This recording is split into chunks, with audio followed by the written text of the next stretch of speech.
হরে কৃষ্ণ। সামনে আসছে পবিত্র রোপিণী একাদশী। শ্রাবণ মাসের শুক্লপক্ষের একাদশীর নাম হলো পুত্রদা বা পবিত্র রোপিণী একাদশী।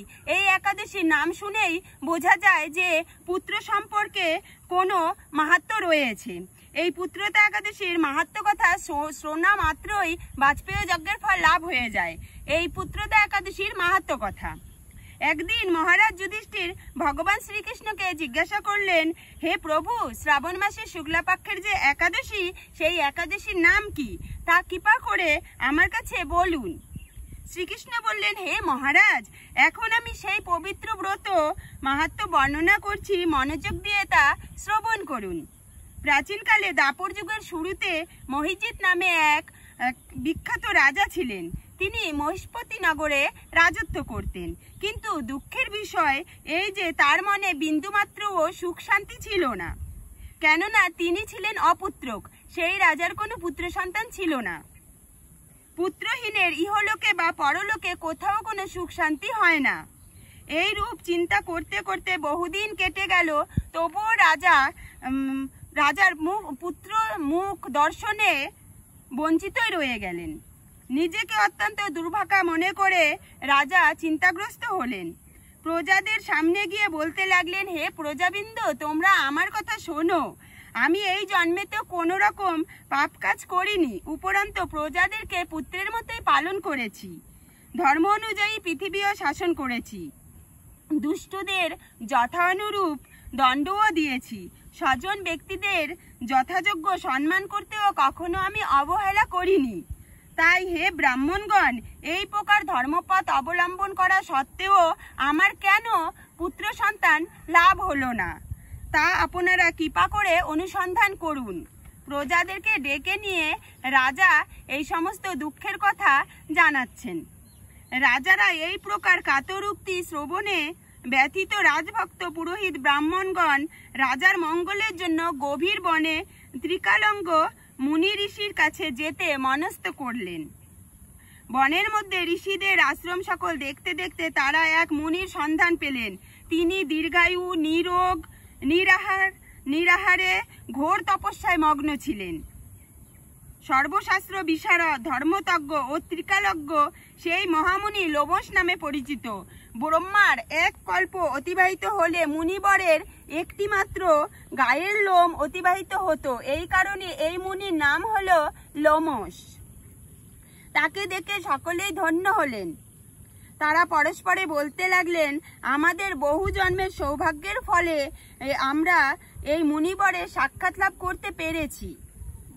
তারপর ঋষিবর তাদের সম্বোধন করে বললেন, কি কারণে আপনারা এখানে এসেছেন এবং কেনই বা আমার এত প্রশংসা আপনারা করছেন, তা স্পষ্ট করে আমাকে বলুন।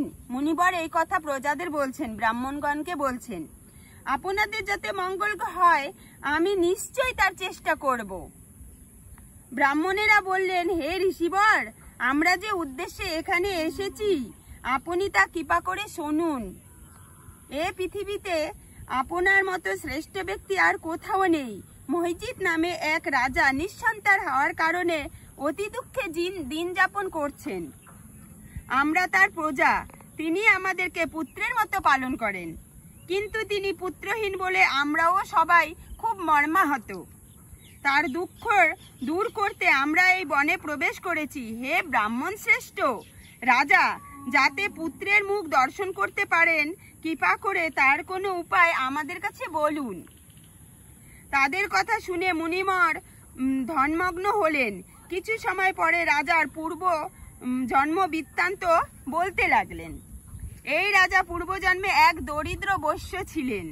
একবার তিনি একটি অন্যায় কার্য করে ফেলেছিলেন। ব্যবসা করার জন্য তিনি এক গ্রাম থেকে অন্য গ্রামে যাতায়াত করতেন। এক সময় জ্যৈষ্ঠ মাসের শুক্লপক্ষের দশমীর দিনে কোথাও যাওয়ার পথে তিনি অত্যন্ত তৃষ্ণার্ত হয়ে পড়েছিলেন। গ্রাম প্রান্তে একটি জলাশয় তিনি দেখতে পান। সেখানে জল পানের জন্য সেই ব্যক্তি যান।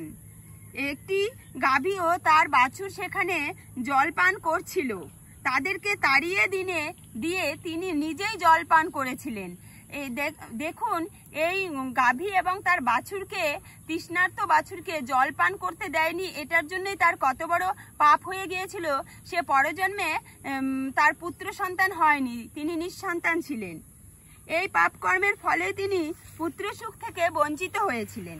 কিন্তু পূর্বজন্মের কোনো পুণ্যের ফলে তিনি এই রকম নিষ্কণ্টক রাজ্য লাভ করেছিলেন। হে মুনিবর, শাস্ত্রে আছে যে পুণ্য দ্বারা পাপ ক্ষয় হয়। তাই আপনি এখন এমন একটি পুণ্যব্রতের উপদেশ করুন যাতে তার প্রারব্ধ পাপ দূরীভূত হয় এবং আপনার অনুগ্রহে তিনি পুত্র সন্তান লাভ করতে পারে। লোমশ মুনি বললেন, শ্রাবণ মাসে শুক্লাপক্ষের পবিত্ররূপিণী একাদশীর ব্রত অভীষ্ট ফল প্রদান করে। আপনারা যথাবিধি তা সকলে পালন করুন।